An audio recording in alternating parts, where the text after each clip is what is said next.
pour entreprendre, c'est possible. Mesdames, messieurs, good day et bienvenue sur le plateau de MK Media dans le cadre de votre émission Dis-moi ce que tu fais. Aujourd'hui, nous recevons un entrepreneur comme d'habitude, mais cette fois-ci, il touche le secteur, le métier d'acteur. Je suis tellement excitée et je crois que c'est votre cas également. Vous l'avez sûrement reconnu. Il s'agit de l'acteur Henri Épée. Bonjour Henri Épée. Bonjour Tatiana. J'espère que ça va. Très bien, et ça se voit que toi tu vas bien. Toujours, j'ai toujours la pleine forme. En tout cas, je me dis déjà que nos téléspectateurs, la plupart d'entre eux, vous ont reconnu, se disent déjà, bah, ce visage me dit quelque chose, hein, parce que vous avez été une légende dans la série qui a fait beaucoup de bruit. Il s'agit donc de la bataille des chéris. Beaucoup vous ont reconnu ce jour, je pense bien. Merci. Alors, déjà pour commencer, si on vous demande, Henri Épée, qui es-tu? Qu'est-ce que vous allez dire? Je suis un jeune Camerounais passionné d'art, je vais dire ça comme ça, parce que j'ai plusieurs cordes à mon arc. Ce qui fait le plus, je vais mettre ça comme ça, battre mon cœur, c'est le cinéma, l'audiovisuel en général. D'accord. Voilà, donc jeune Camerounais, acteur, graphiste, je flirte aussi parfois avec la musique. Donc c'est ça mon dada en fait, l'art, la culture. L'art en général. Oui. D'accord. Et parlons du cinéma, puisque vous avez parlé de ça en tant que votre petit coup de cœur. Alors, commençons avec le cinéma. Quand est-ce que début votre premier contact, votre tout premier contact avec le cinéma? Comment est-ce que ça se passe? Comment est-ce que vous entrez dans le monde du cinéma? D'accord. Parce que j'allais poser la question en tant que passionné ou en tant que... D'accord. Oui. Il faut déjà rappeler que je suis diplômé d'une licence en art du spectacle et cinématographie. D'accord. Ça veut dire que j'ai appris le cinéma, je suis allé me former, je suis allé à l'école pour apprendre le cinéma. Très important. Et donc, on est là dans les années 2009-2010, ce qui fait que quelques années plus tard, voilà, comme je dis, je prends ma licence. Mais avant ça, c'était déjà une passion. Tout mon cursus scolaire au lycée, et au collège, j'étais dans la troupe théâtrale, j'étais dans le club anglais, donc je flirtais déjà avec tout ce qui est littérature, tout ce qui est théâtre, tout ce qui est culture. Donc j'ai toujours eu cette fibre en moi en fait. Donc ça fait que quand j'ai mon baccalauréat et que je dois m'orienter à l'université, je me dis, il faut que je fasse ça. C'est vrai qu'à l'époque, c'était beaucoup plus pour n'apprendre qu'à être acteur. Mais quand je suis entré dans cet univers-là, j'ai appris qu'il y avait plein d'autres petits métiers autour qui étaient tout aussi passionnants. Évidemment. Et voilà. Maintenant, ça c'est du point de vue scolaire. Mon premier projet cinématographique dans lequel j'intègre, c'est en 2013. C'est une série malheureusement qui n'est pas sortie. Le titre c'est Péripéties. C'était coproduit avec Canal+, Horizon à l'époque. Je tenais un rôle, celui de Laurent. C'est sur ce plateau-là que j'ai rencontré Blanche Bana, où j'ai rencontré Axel Abessolo. Voilà, donc où j'ai travaillé avec, et je lui passe un bonjour, un bonsoir, en quelque sorte, au moment où il me verra, Théophile Gouedeux, qui a écrit ou co-écrit Le Blanc des Ingas. C'était mon premier réalisateur. C'est lui pour la première fois qui me dit, voilà, joue comme ça, marche comme ça, fais comme ça, fais comme ça. Donc c'était, comme je dis, en 2012-2013. Voilà mon tout premier vrai projet dans l'univers du cinéma. Un parcours assez riche, je l'admets. Oui, en fait, quand on est passionné, on est toujours obligé, on ne reste pas sur place. Évidemment. En tout cas, lorsque je fais des petites recherches, je crois que c'est le cas de la majeure partie des Camerounais, et lorsqu'on cherche le nom Henri Épée Bonguer, il y a toujours ce nom qui arrive là. Je crois que c'est le nom d'un film, Bensky. Oui. Bensky. Alors là, j'aimerais bien qu'on parle de ça. Quand est-ce que ça commence? Pourquoi avoir participé à ce film? Qui vous appelle déjà? J'ai la chance, comme je dis souvent, d'être passé par l'université de Yaoundé 1, parce que ce que beaucoup ne savent pas, c'est que Narcisse Ouandi, c'est un aîné académique. Et donc, vu qu'à l'université, comme je dis, je faisais déjà mes preuves dans l'actorat principalement, ça fait que beaucoup de ces aînés-là me connaissaient. Parce que comme je dis, dans le tout premier projet, c'est vrai que c'est Théophile qui est le réalisateur, mais son assistant, c'est Yadia, qui est également un aîné académique. Ce qui fait que, comme ces aînés-là me connaissaient déjà, ça fait que je reste chez moi un jour et voilà, c'est Nasir Ouadi qui m'appelle et voilà, tout naturellement, ça s'est fait. Il m'a dit voilà, j'ai un rôle pour toi, je t'envoie le scénario en numérique, tu lis, tu me dis ce que tu en penses. Et ce qu'il faut dire, c'est qu'ils me connaissent aussi parce que pendant tout notre cursus, on avait des films écoles qu'on faisait ensemble. D'accord. Donc ils ont déjà vu à voilà, l'œuvre. ils connaissaient déjà mon potentiel, mon talent. Donc voilà comment ils me disent voilà. Et je lis, je dévole le truc en 30 minutes, 45 minutes, et je lui dis ok, il n'y a pas de souci. Et c'est comme ça que tout le reste de la paperasse là se passe. Parce que j'ai toujours d'abord privilégié connaître le projet avant de signer le contrat. D'accord. C'est-à-dire, c'est pas du genre, tu m'appelles, tu me dis voilà, il y a un rôle là, viens, tu vas jouer. Je sais pas ce que je vais jouer, je connais pas les noms. C'est bien de connaître l'histoire, de savoir au moins dans quoi je m'engage. Et ils savent que c'est comme ça que je fonctionne. Donc voilà comment j'arrive dans Ben Seeking, et c'était une expérience extraordinaire, une aventure humaine, parce que toutes les personnes sur le plateau, c'était des personnes que je connaissais, Arsène Bondo, tous ces gens-là. Ça passe, quoi. Ça passe toujours. Ouais, c'est une famille. En tout cas, tu as mentionné un truc de très pertinent. Je crois avant les coulisses, tu disais être strict. Tu aimes t'approcher de la perfection lorsqu'il s'agit de l'actorat, du cinéma en général. Et là, je comprends mieux pourquoi, parce que tu as été formé. Tu sais, il y a plusieurs personnes qui se lancent dans ce domaine-là sans formation préalable. Et souvent, c'est pas toujours ça. Ils ne frôlent pas la perfection par rapport à celui-là qui a été formé, il connaît les hauts et bas du métier. Donc, il essaie toujours de rester et suivre la déontologie normalement. Donc, là, je crois que c'est compréhensible. Néanmoins, nous avons mentionné des œuvres déjà, 2 films. Il y a eu La bataille des chéris et Ben Seeking. À part ces 2 films-là, y a-t-il un autre film dans lequel tu as participé en tant qu'acteur, ou je rappelle également, il est scénariste. Hein. Alors, autre film, autre œuvre? Je pense que ce serait vraiment... je crois que le film avant La bataille des chéris, le film qui me révèle vraiment, les gens j'arrivais plus à marcher à Yaoundé. C'est la série Tini et Baba. Où je jouais justement le rôle de Baba, parce que c'était ma grande sœur Tini et moi. Tini et Baba qui est passé sur A+, et sans publicité sur la sortie. Donc je pense que c'est ce projet en 2018-2019 qui me révèle réellement, parce que comme je dis, c'est mon premier gros rôle, parce que quand vous êtes personnage principal, Ben Seeking c'était un rôle secondaire, La bataille des chéris c'était également un rôle, parce que les rôles principaux c'était Limba, la famille Limba et tout. Mais Lantini et Baba c'était vraiment moi la tête d'affiche. Et donc c'est l'un des projets qui m'a le plus marqué. C'est également le projet dans lequel je me suis vraiment amusé, parce que Ben Seeking c'est un drame social. La bataille des chéris, c'est une série qui tourne toujours autour du drame. En petit, c'était vraiment le comique. C'était la comédie, il fallait faire rire, c'était les gags, c'était les situations comiques et tout. Donc il y a ça. Il y a Adamo Egoni, comme nous sommes allés faire à l'extrême nord, et pour sensibiliser sur Boko Haram. Toujours avec le même réalisateur. Il y a Yaoundé, avec le réalisateur ivoirien Jean-Noël Ba, dans lequel j'ai également participé. Il y a Vengeance, que je suis allé faire à Douala avec Simon William Coum. Il y a dernièrement Pouvoir et Loi 2, la saison 2, je vais intervenir dedans.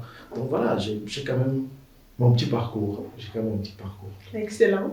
Et la relation avec la famille, je vais commencer à la base. Lorsque vous êtes encore étudiant et vous informez par exemple papa ou maman, bon, je viens à l'école, je vais apprendre ça, je vais être acteur demain, je vais être réalisateur, producteur. Comment est-ce qu'ils réagissent? Surtout lorsque vous décidez de faire vos premiers pas dans le cinéma. Comment est-ce qu'ils réagissent? Comme je l'ai dit, vu que déjà dès le cursus, on me voyait toujours en train de faire dans le théâtre, les kermesses, tout ça. Je pense que quelque part, au fond d'eux, ils savaient que je ne faisais pas tout ça pour dire que je vais faire de médecine ou pour la police. Donc ça n'a pas été très compliqué, honnêtement. Ça n'a pas été très compliqué. Moi, je préfère dire ça. J'ai eu la chance. Pour certains, ce n'est pas une chance. Je préfère prendre ça comme une chance. J'ai eu la chance de ne pas grandir avec mes parents. J'ai grandi avec des parents de substitution. Et le monsieur qui m'envoie à l'université, je vais dire ça comme ça, il n'était pas compliqué. Il m'a dit, si c'est ce que tu veux faire, si c'est ta voix, si c'est ce que tu sens au fond de toi, moi, je ne veux pas que demain tu dises que je t'ai empêché de En devenir fait. quelque chose. Donc, ce qui fait que quand je vais m'inscrire à l'université, c'est tout naturellement. Je n'ai pas eu d'obstacle, en fait, du point de vue familial. C'est vrai qu'il y avait des personnes qui ne comprenaient pas. C'est-à-dire que quand il y avait les réunions familiales ou les regroupements familiaux, tu as des gens qui disent tu sais ce que tu es parti chercher là-bas. Évidemment. J'ai une tante qui me disait constamment viens avec ton dossier, il y a des concours là, je te fais ça rapidement. Donc, c'est pas pour dire que tout le monde a applaudi, mais c'est pour dire que des crises de pourquoi tu rentres tard. Moi, je me souviens quand on était étudiant, parfois, moi, je rentrais à 2h du matin. C'est ça? Oui, parce qu'on avait les films école à faire. C'est-à-dire que tu finis de faire le cours, après maintenant, il faut trouver le matériel et tes camarades pour faire le film, pour un exposé ou pour autre. Et là, parfois, tu te retrouves en train de rentrer à des heures indues. Mais comme je dis, jamais on m'a pris la tête que pourquoi c'est à cette heure que tu rentres. Non. Ah, c'est par rapport à tes devoirs, ok, il n'y a pas de souci. Donc, voilà, ça s'est fait le plus naturellement possible. Et je pense que c'est parfois, voilà, c'est mon étoile, c'est ce que j'étais destiné à faire. Vraiment de la chance parce que vous savez, la plupart, bon, je ne vais pas dire la plupart, certains parents africains, camerounais en particulier, ils ont toujours cette parenthèse-là, le cinéma ne paye pas en tant qu'acteur, tu veux faire Ricky, c'est pas un métier sérieux.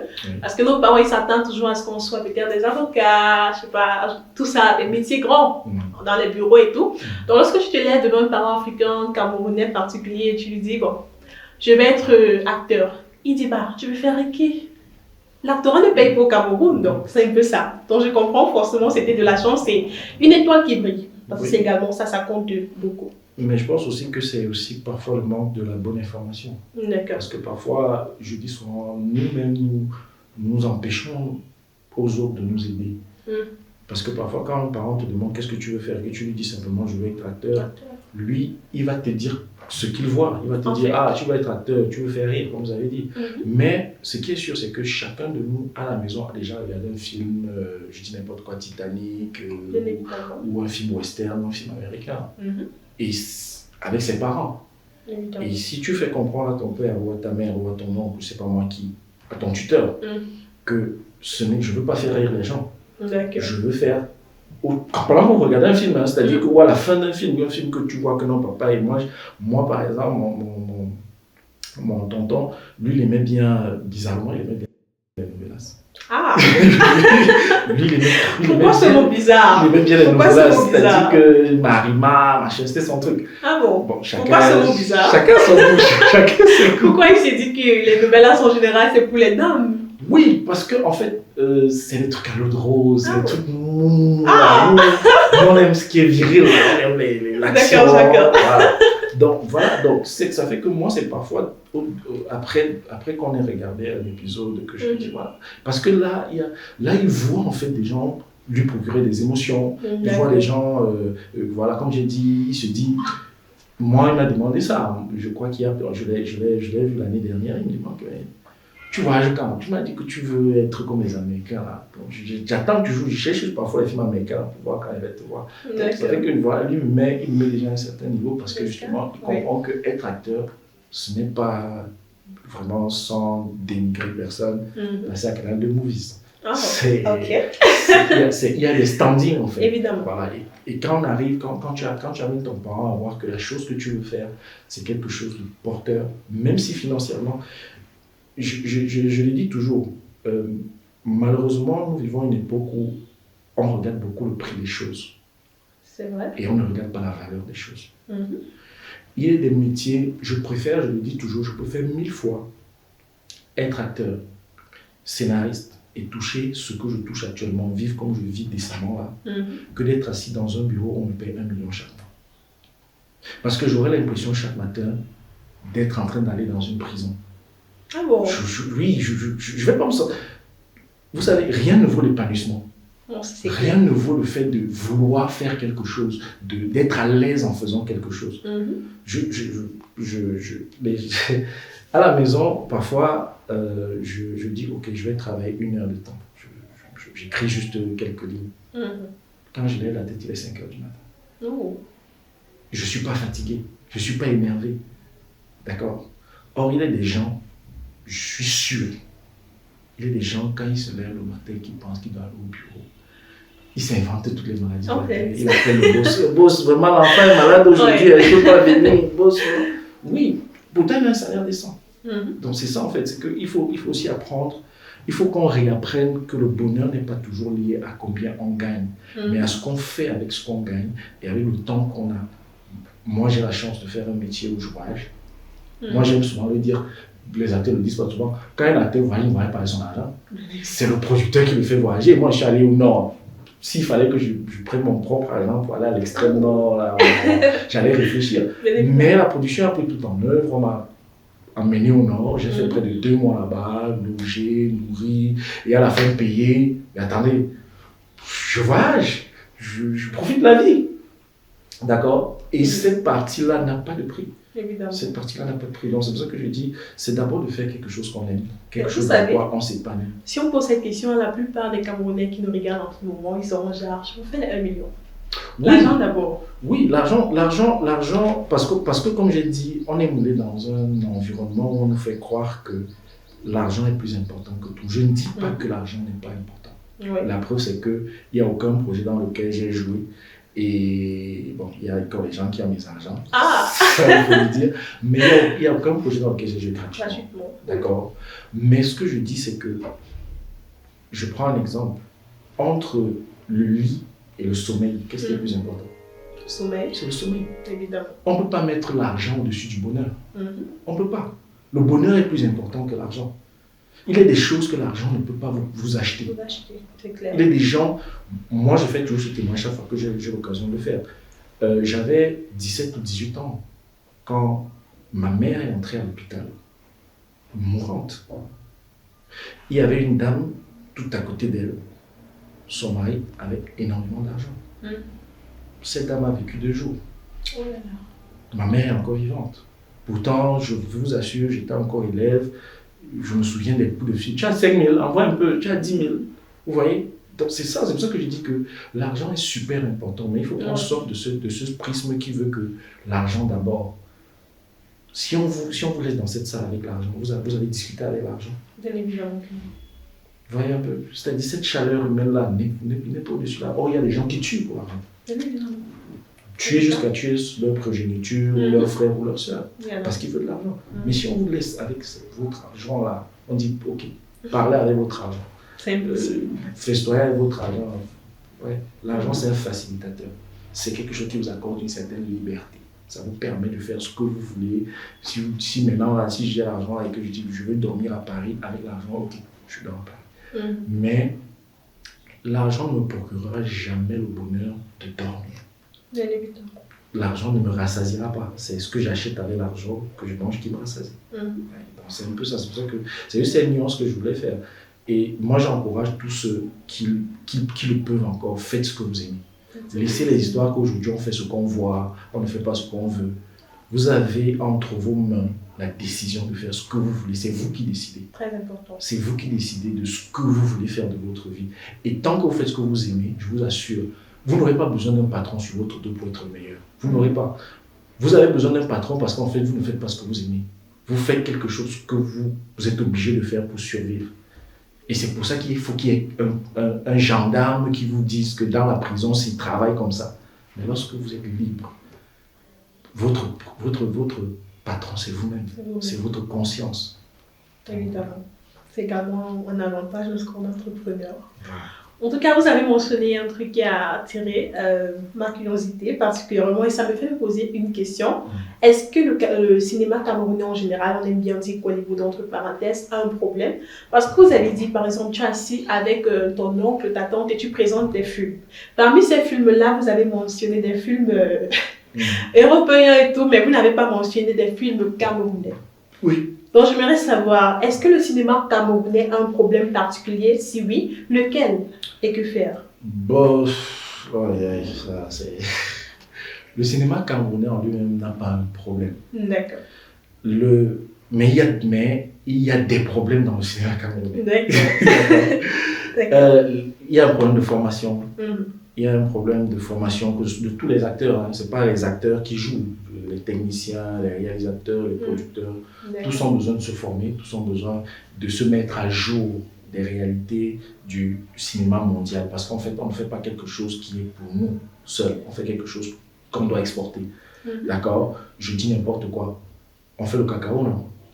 Mais on s'arrange à ce que notre cacao respecte les normes internationales pour pouvoir le vendre. Pourquoi est-ce qu'on ne fait pas pareil pour le cinéma? Pourquoi est-ce qu'on pense que parce qu'on a un caméscope, parce qu'on a un iPhone 17, on peut faire un film dans notre chambre avec nos cousins et nos cousines? Beaucoup le font. Et dire que oui, c'est un film. Non, c'est pas un film, je suis désolé. C'est une œuvre audiovisuelle, mais c'est pas un film. D'accord? Un film commence avec un scénario. D'accord. C'est-à-dire, il y a une idée, derrière l'idée, il y a une histoire, et après, on essaye de suivre les méthodes appropriées. C'est un peu comme si j'achète mes matangas aujourd'hui, j'achète mon pompé, j'organise dans la cour là une petite compétition et je dis qu'avec les enfants là, je vais aller gagner la CAN ou je vais aller gagner la Coupe du Monde. C'est pas possible. D'accord? C'est pas possible. Parce que le football, comme toutes les activités du monde, ont des règles qu'il faut respecter. Les médecins vont à l'école, se forment pour pouvoir nous soigner, les avocats pour nous défendre et autres. Pourquoi on croit que c'est dans le cinéma que n'importe qui se lève un matin et puis bam, voilà, ouais. Non, je suis désolé. Il y a des règles, il y a des normes. Et tant qu'on va fuir cette réglementation-là, tant qu'on ne va pas vouloir s'arrimer à ça, on va toujours se retrouver buté. On va se retrouver buté parce qu'on est dans un milieu compétitif. Et on est d'abord en compétition avec nous-mêmes. Parce que le public, quand il regarde nos films, ça leur dit quoi? Quelle est l'émotion que ça leur transmet? Pourquoi est-ce que quand vous marchez là, tous les toits ont des bouquets, Canal 7 et tout. Mais quand vous entrez dans les maisons, ils regardent quoi? Ils regardent Hollywood, ils regardent Novelas, ils regardent Canal Plus Première, ils regardent... Pourquoi est-ce qu'ils ne regardent pas, je dis n'importe quoi, Balafon? Pourquoi ils ne regardent pas CRTV? Pourquoi ils ne regardent pas Canal 2 qui montre parfois les films? Pourquoi quand ils veulent se divertir, ils vont sur Netflix, ils vont demander quel est le dernier film de Al Pacino, quel est le dernier film de machin? Pourquoi ils ne demandent pas quel est le dernier film de Bitumba? Vous voyez, c'est qu'on ne comprend pas les enjeux. Il faut qu'on comprenne les enjeux. Les enjeux, c'est d'être compétitif. Et pour être compétitif, il y a des normes, il y a des règles. Mettons-nous à la page. Travaillons chacun dans son domaine, technicien, acteur, producteur, réalisateur. Essayons chacun, à notre niveau, de nous mettre à la page, de nous former, de nous informer, de nous recycler et de faire en sorte que lorsqu'on engage une œuvre, qu'elle respecte au moins les 3 quarts. D'accord. C'est tout. Vous avez demandé tellement de pourquoi, et ça me rappelle une anecdote, une de mes connaissances. Alors j'ai posé la question, pourquoi tu ne regardes pas CRTV par exemple, je dis comme ça, je dis n'importe quoi. Et elle m'avait dit une chose, bon, je zappe la télé et dès le moment où je mets CRTV, je vois un bon film, je suis genre, depuis quand? Donc elle est étonnée parce qu'elle s'est dit, je suis habituée à la médiocrité. Venant de nos chaînes, lorsqu'ils choisissent même les films, je suis habituée à la médiocrité. Tellement que je me dis, bon, si je mets la CRTV, Balafon, je dis n'importe quoi aujourd'hui, je ne m'entends rien de bon. Donc ils sont tellement habitués à ça qu'ils se disent, bon, il n'y a plus d'espoir. Pourtant, c'est possible, nous pouvons le faire également. Exactement. Donc, puisque je parle d'anecdotes, là, j'aimerais savoir si vous aviez une anecdote partagée peut-être lors d'un tournage.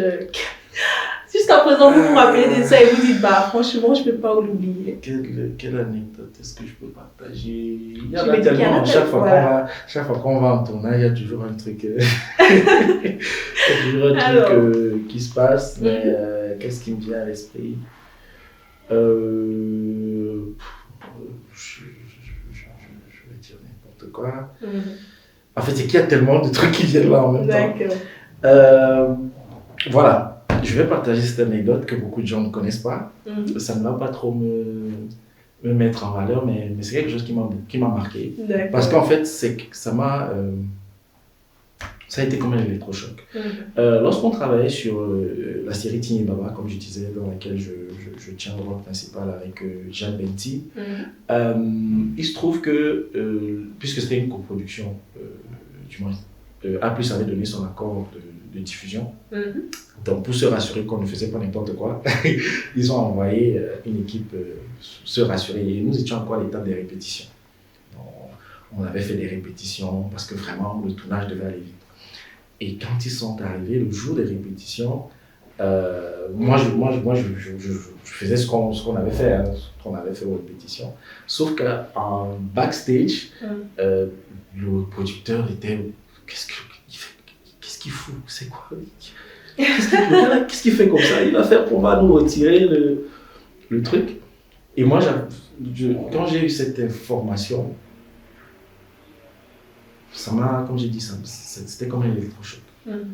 Donc, je n'ai même pas fait ce qu'il fallait faire exactement comme il fallait. Alors, je me suis. J'ai mis les bouchées d'eau.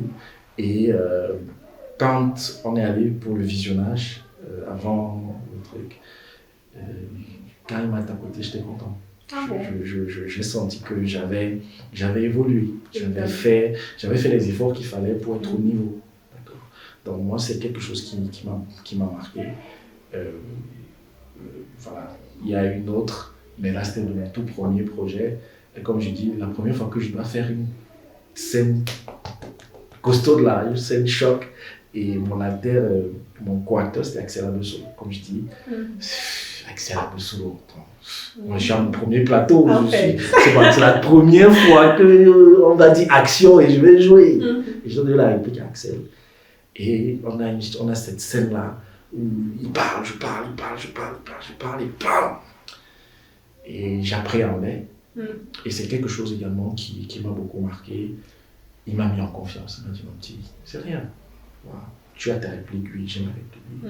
On a commencé à faire ça naturellement. On fait doucement, et puis pas. Ce qui fait qu'on l'a fait, je crois, en une prise. On a fait tac là. Et puis ça donnait, tu vois, ce côté famille là. C'est quelque chose également qui m'a beaucoup marqué dans le cinéma parce que chaque fois qu'on va en projet, on a l'impression d'être une famille, on a l'impression d'être entre nous. Parfois, comme je dis, parfois on voyage, parfois on est dans le même espace pendant un nombre de temps, même si on est dans la même ville, c'est-à-dire constamment d'être sur le plateau et il y a cette affinité qui se crée. Et c'est ça en fait, la petite étincelle qui fait vivre également un métier comme le cinéma. D'accord, puisqu'on a parlé de familiarité, famille dans le cinéma, on se dit également, même dans une famille unie, il y a toujours des petites difficultés, des petits débats et tout ça, des malentendus. Alors, je crois que cette fois-ci, on va se pencher sur la série La Bataille des Chéris. Parlons du backstage, parlons du tournage en général. Y a-t-il eu des malentendus avec d'autres acteurs ou actrices pendant le tournage et tout? Non. Sur La Bataille des Chéris, c'était assez free. Oui, les clashs, ça manque pas. Ça manque pas. Je suis sûr que lui ne s'en souvient pas. Moi, j'ai été, je vais dire, pas fâché, mais un peu amusé. En fait, il y a eu un malentendu. C'est qu'on devait tourner une scène et j'étais pas, on appelle ça raccord, en fait, ma coiffure, puisqu'on a tourné sur 6 mois, de janvier à juin.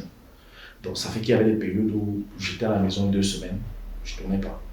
Alors, on a programmé une scène et il y a une équipe, quoi. Il y a les scripts et tout qui sont censés se rassurer que la coiffure c'est la même, que le costume c'est le même et tout. Alors moi j'arrive, je n'étais pas raccord coiffure, je suis allé me coiffer et le réalisateur lui, il voulait tourner. Il voulait sa scène et tout, je n'étais pas là. Alors quand je reviens, ça crie, oh tu es parti où? Bon, moi ça m'a un peu amusé parce qu'en fait, même si j'avais été là, on n'aurait pas tourné. C'est ça en fait le truc. Il y a des petits stress comme ça, des petits malentendus, mais honnêtement, j'ai pas un souvenir d'un d'une bagarre, non. Mais les malentendus, ça manque pas. Des cris, ça manque pas. Tu crois que tu es qui? On est des anges. Bon, ça me fait pencher à quelque chose, puisqu'on a parlé de formation d'acteurs, formation sur l'actorat et tout. C'est une réalité. Plusieurs acteurs camerounais n'ont pas été formés dans ce domaine-là. Alors, je crois qu'on va toujours rester sur La Bataille des Chéris. Et là, j'aimerais que vous nous partagez votre expérience avec certains des acteurs, si possible, bien évidemment. Nous allons commencer avec la dame Muriel Blanche. Son nom, c'est Muriel Leméli. Donc, commençons plutôt avec elle. Je me dis, elle n'a pas été formée au métier d'actorat, de l'actorat. Donc, comment est-ce que quand vous regardez son jeu d'acteur déjà, qu'est-ce que vous pouvez dire pour quelqu'un qui n'a pas été formé à la base? Je pense que c'est un peu comme, comment on va dire ça? C'est un peu comme si vous avez un diamant brut. la formation permet de tailler ce diamant pour ressortir la vraie valeur. D'accord. D'accord. Et on a beaucoup d'acteurs comme ça. Et pour moi, elle en fait partie. C'est une dame qui a énormément qui a un potentiel. Peut-être qu'elle-même, dont elle-même n'a pas vraiment conscience. Elle a un énorme potentiel.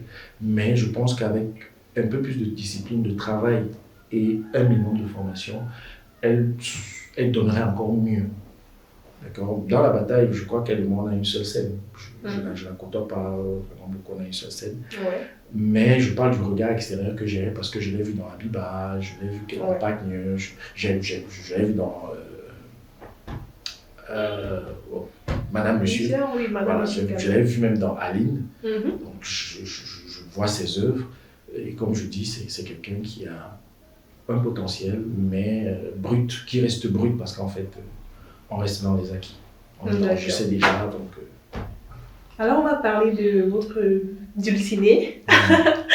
Dans la série en elle-même, je crois le nom c'était Kenfak. Voilà.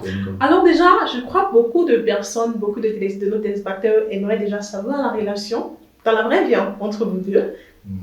Nous sommes, j'ai dit que j'ai eu la chance, c'est ça l'avantage du parcours à l'université. C'est une petite sœur. Je crois que quand je faisais le niveau 3, elle faisait le niveau 1. Donc, et on a travaillé dans un autre projet avant de se retrouver sur la bataille des chéris. Donc, c'est une petite sœur, c'est une amie, c'est une collègue. Juste ça? Juste ça. D'accord. Juste ça. D'accord. Parce qu'on se dit, c'est vrai, c'est le personnage, mais après ça, il y a une vie.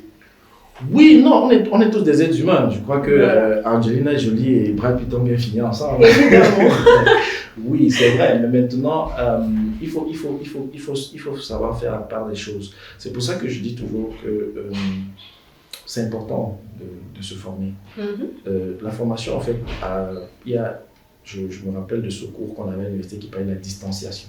D'accord. Je vous ai dit qu'il y a un moment, moi, c'est pas que je ne sortais plus de chez moi, mais j'arrivais à comprendre que les gens confondent. D'accord. Voilà, je vais parler. Dans le foyer polygamique, il y a une jeune actrice, son nom m'échappe, mais on l'appelait Laura. Oui. Elle a tout encaissé.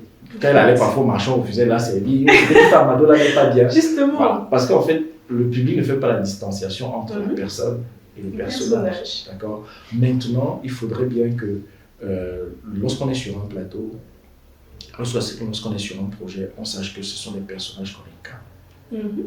Donc, il faut faire la part des choses entre le personnage de Kenfak et la jeune fille fidèle. Parce que ce n'est pas que je pense que même avec Elimba, mon ami Landry, les Ivoiriens, les gens se sont dit même si tu me dis quoi, je dis, vous savez, c'est ça en fait, le revers de la médaille. Que tout métier a son côté. Soit on t'applaudir en journée, dans la nuit on te dit des choses que tu fais en roi. Mais c'est pas toujours ça. C'est pas toujours ça. Il faut savoir que beaucoup d'entre nous, nous avons des familles, nous avons des conjoints, nous avons des partenaires. Et c'est souvent aussi difficile pour eux. C'est difficile pour eux de vivre certaines scènes. C'est pas toujours évident, mais non, c'est juste une amie, elle est très professionnelle. Je crois qu'elle a travaillé également avec Ulrich Takam. Donc c'est quelqu'un que j'apprécie beaucoup. D'accord. Puisqu'on parle de personnes et personnages, terminons avec Lucie Membabos. Elle, je ne l'ai pas du tout côtoyée. Je ne l'ai pas vraiment côtoyée. Vous savez, dans la série, elle a un personnage assez robuste. Oui, c'est pour ça que je dis je ne l'ai pas côtoyée, mais j'ai vu la série. J'ai regardé la série et j'ai vu également d'autres œuvres, comme je dis, Aline, où elle a joué dernièrement. Relation scandaleuse. Moi, je pense que Lucie a et même le blanc d'Engel également. Lucie est une très très bonne actrice. Ce sont des aînés de qui je ne peux pas dire certaines choses par respect aussi. Mais je pense que ce sont on n'arrête pas de travailler. Il y a 1 an ou 2, on a posé la question à Denzel. Qu'est-ce qui fait qu'il est toujours Denzel? Et il a dit que c'est parce qu'il ne s'arrête pas. D'accord. il ne faut jamais se dire, dans le métier qu'on fait, dans le métier de création qu'on fait, il ne faut jamais se dire qu'on est arrivé. Il faut toujours continuer à aller chercher en soi ce qui peut faire qu'on donne plus à chaque personnage qu'on nous donne. Et parfois, lorsqu'on regarde ces aînés, on se dit « Ah là, elle a pu baisser la garde parce que peut-être elle s'est dit « Je maîtrise déjà ». Mais comme je dis, ce sont de très très grandes actrices, très très grandes femmes également dans la vie et au travers de tout ce qu'elles font. Donc, beaucoup de respect. D'accord, Bigo pareil alors. Alors, restons toujours sur vous, votre personnage en particulier. Quelle est cette émotion que vous cherchez à transmettre lorsque vous êtes sur un plateau de tournage? J'essaie juste d'incarner mon personnage au mieux. C'est-à-dire, si on me dit que je suis un policier, je fais l'effort de faire paraître le policier le plus possible que moi. C'est mon challenge à chaque projet. C'est pour ça que j'ai dit, si vous voyez, tous les films dans lesquels j'ai joué, j'ai toujours essayé, à un moment donné, d'apporter un plus. Je me souviens de... Lorsqu'on va à l'extrême nord faire Adamo et Gomi, je viens de faire Tini Baba, où je joue le rôle... En fait, le rôle que je joue dans Tini Baba et le rôle que je joue dans Adamo et Gomi sont un peu... Ça se ressemble un peu. Et je décide de parler comme quelqu'un de général. C'est pas le réalisateur qui m'a dit, c'est pas le... Non, si j'arrive et je dis, puisque les personnages se ressemblent, si je ne change pas, si je n'ajoute pas quelque chose, on ne pourra pas facilement les différencier parce qu'ils avaient les mêmes caractères, ils avaient les mêmes petits gestes, ils avaient les mêmes petits trucs. Alors il fallait que je trouve le truc, moi en tant qu'acteur. Donc c'est ce que j'ai fait. Je me suis dit, et j'ai proposé au réalisateur, voici comment je vais parler. Et j'ai parlé comme ça pendant tout le truc. J'aime souvent également le rappeler, les scènes de folie dans la bataille des chéris, c'était pas écrit. J'ai composé mes scènes de folie. Quand je dis composer, c'est-à-dire que quand je dis que je vais aller nager à la plage et tout, c'est moi qui sors ça. Parce que je me dis, je veux pas être fou. En fait, il y avait déjà une qui était devenue folle. Et moi, je voulais pas être le fou, qu'on met la poussière, on attache la cravate sur la tête, non. Mais je voulais qu'on voie vraiment quelqu'un qui délire, quelqu'un qui dit des choses incohérentes. Et donc, c'est dans ce travail de recherche parfois qu'on va faire soi-même quand on lit et on se dit, parce qu'il y a ce que le réalisateur recherche, mais il y a ce que tu peux également lui proposer. Et si ça rentre dans la ligne de ce qu'il recherche, ben, il valide. Donc moi, je cherche toujours à incarner plus le personnage pour qu'on ne me voit pas moi, Henri, mais qu'on voit le personnage que je suis en train de vivre. Très important. Et on entend déjà que vous avez essayé de faire la différence parce que vous savez, lorsqu'on parle de scène de folie, la première idée, le fou c'est des habits. Voilà. Le fou doit avoir de la poussière, la saleté, il doit être au sol et tout. Moi je devais jouer le fou à l'hôpital avec la blouse de l'hôpital. Je devais jouer le fou à la maison avec ma mère où je suis bien habillé, sans me déshabiller. Je devais maintenant jouer le fou en route où la folie a déjà atteint son niveau. Donc il fallait qu'à chacune de ces étapes, on voit le fou qu'on voit le fou sans que je me déshabille. Très important.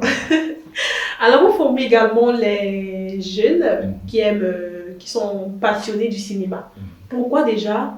Parce que j'aimerais savoir, il y en a plusieurs qui sont acteurs, il y en a même des scénaristes, mais qui décident de ne pas former. Alors, pourquoi vous lancez dans la formation des acteurs? Pour deux raisons. La première, c'est que je me dis que critiquer, c'est facile. Évidemment. Mais agir, c'est important. C'est-à-dire, c'est très facile de dire « Ah, j'ai vu le film là, et les acteurs sont nuls, les acteurs sont nuls. » Mais il faut agir, il faut essayer d'accompagner ce que tu peux pour que de moins en moins on ait des critiques sur le fait d'être nul. Donc voilà la première motivation. La deuxième également, c'est que, je le dis, on fait un métier de création. Être scénariste, c'est construire des mondes. Et parfois, lorsqu'on construit des mondes, on veut qu'il y ait des personnes qui se meuvent dans ces mondes-là. Et en formant ou en accompagnant certains, on a la possibilité, comme j'aime souvent le dire, c'est plus facile pour le coach d'appeler des joueurs qu'il connaît, qu'il a entraînés, que de prendre des joueurs qu'il ne connaît pas. Donc, en formant, on se crée, on se bâtit sa petite équipe où on sait que non, tel a tel potentiel, tel a telle capacité, tel sait faire telle chose. Si j'ai besoin de tel, je peux appeler tel et autre.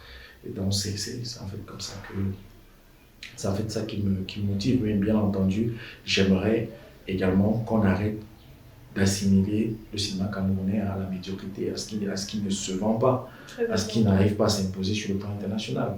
C'est facile de voir des films sud-africains, ghanéens, nigérians, être sur Netflix, sur les grandes plateformes, faire le plein dans les salles à travers le monde. Mais si nous-mêmes, on ne se remet pas à niveau, et tout le monde n'a pas la capacité d'aller faire 3-4 ans à l'université ou non. Il y a des gens qui veulent des masterclass, il y a des gens qui peuvent en un an, avec leurs autres activités, venir se faire former ou se faire suivre 2-3 fois dans l'année. Maintenant, le plus important, c'est qu'est-ce qu'on bâtit en eux. Parce qu'on n'est plus à l'époque de tu as quel diplôme, on est à l'époque de qu'est-ce que tu sais faire. Voilà, c'est ça. Très important. Alors, j'aimerais également savoir, c'est vrai que le monde du cinéma, il y en a tellement, des réalisateurs, des acteurs, mais si vous devez dire un mot à l'un de ces acteurs-là qui vous inspire, déjà donner son nom et pourquoi pas un petit message. Bien évidemment, camerounais. Mais là, vous voulez qu'on me tue? Moi, je me dis tout le monde voudra entendre son nom. Enfin, et je côtoie, ils sont tellement nombreux que je côtoie. Dès que j'ai dans mon répertoire, Joker. Non, je ne peux pas m'adresser à une seule personne. Là, je suis mort. Parce que dès que je vais voir un autre gars, non, c'est ça, c'est comme ça. S'il n'était pas camerounais, ce serait plus facile. Mais camerounais, tout ce que je peux dire à mes aînés, ils savent tout bien que je pense d'eux. Il y a l'école, il y a ce qu'on m'a appris à l'école, il y a ce que j'ai également appris en travaillant aux côtés de chacun d'eux. Chacun m'a apporté de son expérience, chacun m'a apporté a mis de l'huile dans mon moteur, a mis de son huile dans mon moteur. Et l'acteur que je suis aujourd'hui, le scénariste que je suis aujourd'hui, c'est grâce à eux également. Donc tout ce que je peux leur dire à tous, pas seulement aux acteurs, travailler avec Narcisse Wandi, travailler avec Ebenezer Kepomi Abitumba, c'est pas pareil. Travailler avec Simon William comme c'est pas pareil. Donc, toutes ces personnes-là qui gravitent dans le milieu du cinéma et avec qui j'ai une seule fois collaboré, qui sachent qu'ils ont participé à forger qui je suis aujourd'hui et je leur dis vraiment merci. Merci beaucoup à eux. Alors pour finir, j'aimerais savoir si ces acteurs-là prennent en compte vos mots et décident de s'améliorer, de se former. Où est-ce que vous voyez le cinéma camerounais dans 10 ans par exemple? Si on se donne le minimum d'autodiscipline qu'il faut, si on se remet en question à chaque fois et qu'on essaie de s'améliorer à chaque fois, on est capable, vous savez, le Cameroun est le seul pays au monde dont on dit qu'il est l'Afrique en miniature. Ça veut dire que là où les Gabonais sont limités parce qu'ils ont seulement le Gabon, là, ils ont seulement le relief du Gabon, je ne sais pas moi, la culture gabonaise, les costumes gabonais. Nous, au Cameroun, on a les costumes de l'extrême nord, on a les costumes du sud, on a les costumes de l'ouest, on a les costumes du littoral. C'est seulement en termes de costumes, c'est-à-dire les acteurs, comment on habille les acteurs. Vous voyez souvent les films français, les anciens films français où ils mettent les casques et tout. Ils ont seulement un seul style vestimentaire. C'est le cas. Nous, si on doit parler de Ousmane Danfodio, les costumes il y aura un style de costume. Si on doit parler de Martin Possamba, il y aura un style de costume. Donc on a tellement de richesses que si on se discipline seulement un peu comme ça, je vous assure, on sera imbattable. On sera comme on a été dans beaucoup de disciplines à travers le monde, on sera les meilleurs parce que le continent, on est fait pour être ce monde. Maintenant, il faut juste qu'on se discipline un peu et qu'on apprenne à faire les choses dans les règles. D'accord. Merci beaucoup, Henri Bonguet. Merci, Tatiana. J'espère en tout cas que vous avez apprécié. Non, j'ai passé un excellent moment avec nous tous et je dis merci à toute l'équipe. Merci à MK Media de m'avoir reçu, de m'avoir donné l'opportunité de m'exprimer. Et voilà, je suis à votre disposition à chaque fois que vous aurez besoin de moi. Merci bien évidemment. Et voilà, chers cinéastes, j'espère que vous avez écouté et surtout appris. Soyons disciplinés. N'oubliez jamais, nous sommes des lions du 7e art, tels des lions indomptables. Cinéphile, j'espère également que vous avez apprécié. Dis-moi ce que tu fais, c'est tout pour aujourd'hui. Surtout, n'oubliez pas de vous abonner sur nos différentes pages en ligne, Facebook, YouTube, Instagram et TikTok. Visitez également notre site web media-mk.com. À la présentation, je suis Tatiana Yanda. Au cadrage, nous avons Lémi Lemeran et également Fabrice Ondoa. Réalisation Clara Nyangono. Supervision générale Simplice Foguet. C'est tout pour aujourd'hui. Rendez-vous à la prochaine édition. Et surtout, n'oubliez pas, nous parlons de vous pour que le monde vous découvre.